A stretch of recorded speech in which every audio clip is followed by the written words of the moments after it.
Good morning বন্ধুরা। আজকে দেখো কী কী রান্নাবান্না করছি তোমাদের সাথে একটু শেয়ার করি। কচুর শাক করব, শিম দিয়ে ধনেপাতা দিয়ে একটা চচ্চড়ি করব, আর করব কাতলা মাছের ঝাল। এই দেখো কড়াইতে প্রথমেই তেল দিয়ে তার মধ্যে কালো জিরা ফোড়ন দিয়ে দিলাম। এরপরে শিমগুলো দিয়ে একটু ভাজা ভাজা করে নেবো। একদম সিম্পল শিম চচ্চড়িটা, দেখো খুব সোজা, আর কিন্তু খেতেও খুব টেস্ট হয়।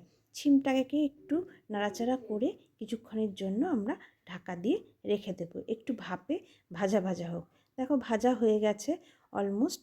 তারপর আমি একটু স্বাদ মতো লঙ্কার গুঁড়ো দেবো এবং একটু হলুদ গুঁড়ো দিয়ে সামান্য জল দিয়ে আবার একটু নাড়াচাড়া করে কিছুক্ষণের জন্য আবার ঢাকা দিয়ে রেখে দেবো, যাতে শিমটা ভালো করে সেদ্ধ হয়।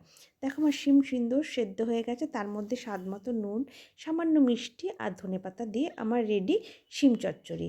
পাশে দেখো আমি একটা ময়দা ফ্রিজে মাখা ছিল, সকালের টিফিন তো কিছু করতে হবে না, শুধু রান্নাবান্না করলেই হবে, তাই একটা এগরোল বানিয়ে নিলাম। চলো এবারে কচুর শাকটাও করে ফেলি। তেলের মধ্যে গোটা গরম মশলা ফোড়ন দিলাম এবং জিরা ফোড়ন, আর সামান্য দুটো তিনটে কোয়া রসুন দিলাম। এবার পেঁয়াজ কুচি দিয়ে একটু ভাজা ভাজা করে নেব। তার মধ্যে একটু হলুদ গোলা এবং লঙ্কা গোলা, জলও দিয়ে দেব স্বাদ মতো।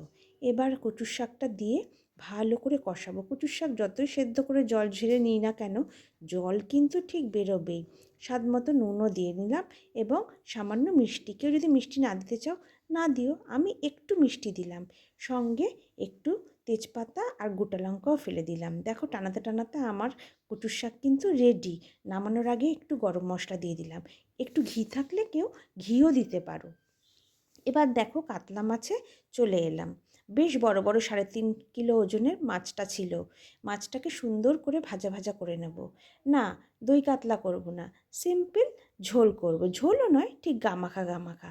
মাছগুলোকে ভালো করে বেশ কড়া করে লাল লাল করে ভেজে নিলাম। ভেজে তুলে নিয়ে এবারে কি করব, এগুলোকে সুন্দর করে মাখা মাখা রান্না করব। কড়াইতে তেল গরম হয়ে গেছে, তার মধ্যে গোটা গরম মশলা দিয়ে আর একটু জিরে দিয়ে নিলাম। এবার কেটে রাখা আলুগুলো দিলাম। মিক্সিতে টমেটো, পেঁয়াজ এবং আদা একটু সামান্য পেস্ট করে নিয়েছি। এবার মশলাটাকে ভালো করে কষাবো যতক্ষণ অবধি তেল ছাড়ছে। তেল ছেড়ে গেলে একটু লঙ্কার গুঁড়ো, হলুদ গুঁড়ো দিয়ে মশলাটাকে আবার একটু কষাবো। সামান্য জিরে গুঁড়োও দিয়েছিলাম। এবার গরম মশলা গুঁড়ো সামান্য দেব, সেটা লাস্টে দেব। এবার গরম জল দিয়ে টকবক করে ফুটে গেলে তার মধ্যে তেজপাতা দেব আর ভাজা মাছগুলোকে ছেড়ে আরও কিছুক্ষণ ফোটাবো। দেখো আমি কিন্তু খুব কম তেলে রান্না করি, যে অনেক তেল মশলা দিলেই যে সুন্দর স্বাদ হয়, কম তেলে রান্না ভালো হয় না তা না। নুন, ঝাল, মিষ্টি এবং ফুটটা ভালো আসলেই রান্না ভালো হয়। দেখো আমার মাছ কিন্তু রেডি। এই রান্নাটা যদি আজকের দিনের ভালো লেগে থাকে, please like, comments and subscribe করতে ভুলো না। টাটা।